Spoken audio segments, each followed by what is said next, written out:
Bonjour et bienvenue à cette autre édition de la revue de la presse camerounaise. Commençons ce matin par le quotidien Mutation qui parle de corruption foncière à sa grande une et nous renseigne que ça chauffe au MINCAF. Des responsables du ministère des Domaines, du cadastre et des affaires foncières en service dans le sud et le littoral sont sanctionnés pour implication dans la délivrance de titres fonciers irréguliers. L'information est à retrouver ce matin en page 7. Moinco en petite une, la gaffe du sous-préfet nous est présentée. Et puis Massif Forestier des Baux, le désenclavement au pas de charge. À la grande une du quotidien bleu d'Amanmana le jour, les ingénieurs et urbanistes camerounais dénoncent la section urbaine de l'autoroute Yaoundé-Simalin. C'est à retrouver des pages 4 à 5. Jeux de la francophonie 2023, déjà 8 médailles en or pour le Cameroun. Et puis Africa Spectrum 2023, l'Afrique veut s'approprier la 5 et la 6G. Le tri-hebdomadaire L'Œil du Sahel dans sa parution de ce matin nous amène au lac Tchad où Boko Haram tue 8 commerçants à Kofia. Transport en petite une, un port sec est annoncé à Gaoundéré. Et puis à Darak, le chef du village Nigui a été enlevé par Boko Haram. Infrastructure sportive également à retrouver dans les colonnes du tri-hebdomadaire L'Œil du Sahel. Paul Biya nomme les administrateurs de l'ONIES. Le quotidien à capitaux publics, Cameroun Tribune parle de coopération ce matin. Cameroun, Émirats Arabes Unis, en avant le business, titre pour nous le journal. Le Premier ministre, chef du gouvernement, Joseph John Gouté, a reçu hier une délégation d'hommes d'affaires émiratis intéressés par des investissements dans les secteurs de l'aviation, de l'énergie et des infrastructures. Une offensive de plus qui confirme tout l'intérêt porté depuis quelque temps sur les opportunités qu'offre le Cameroun. L'information au complet est à retrouver à la page 3. Ce sont les vacances sans sida qui intéressent ce matin le journal Le Drapeau qui, à sa page de présentation, nous renseigne ce matin que le MinSanté sensibilise contre les drogues.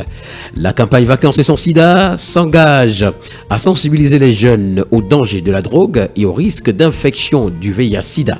La cérémonie de lancement officiel a eu lieu le 2 août 2023 à Yaoundé sous la présidence du ministre de la Santé publique, le docteur Manaouda Malachi.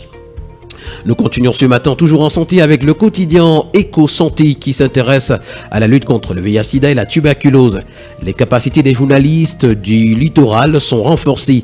C'était au cours d'un atelier de formation qui s'est tenu du 1er au 2 août 2023 à Douala sur le traitement de l'information en lien avec les droits humains, le VIH et la tuberculose.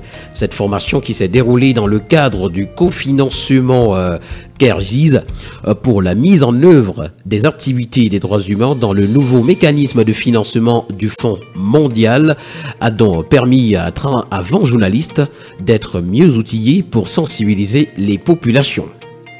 Anti-épileptique en petite une, la rupture de stock inquiète les malades. Et puis l'ombagie, elle peut se soigner naturellement. C'est à retrouver ce matin dans les colonnes du quotidien de la santé. La Voix des jeunes, dans sa parution de ce matin, parle de la journée de la femme africaine, succès du CIFA 2023. D'après le tri-hebdomadaire, la deuxième édition du Congrès international de la femme africaine, CIFA, qui s'est déroulé lundi dernier dans la ville de Tchang, à l'occasion de la journée internationale dédiée à la femme africaine, a connu un succès retentissant.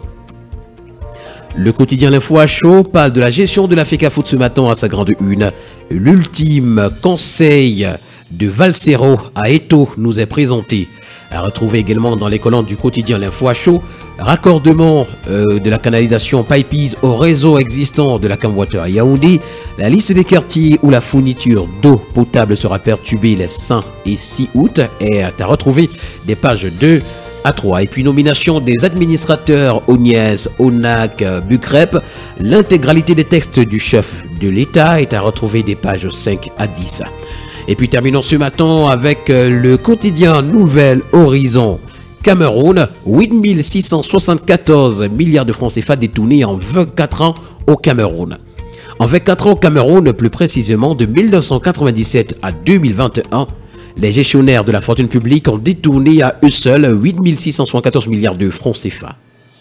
La révélation de ce montant gigantesque est le fruit d'une enquête conjointe du projet Okuna qui rassemblait les journalistes ouest-africains et camerounais. Notons que cette somme est très supérieure au budget 2023 du Cameroun qui se chiffre à un peu plus de 6 milliards de francs CFA. Mesdames et messieurs, voilà qui met en terme à cette dernière sortie de la semaine de la revue de la presse camerounaise. Merci d'avoir été à l'écoute et on se retrouve la semaine prochaine pour une nouvelle édition. D'ici là, portez-vous bien.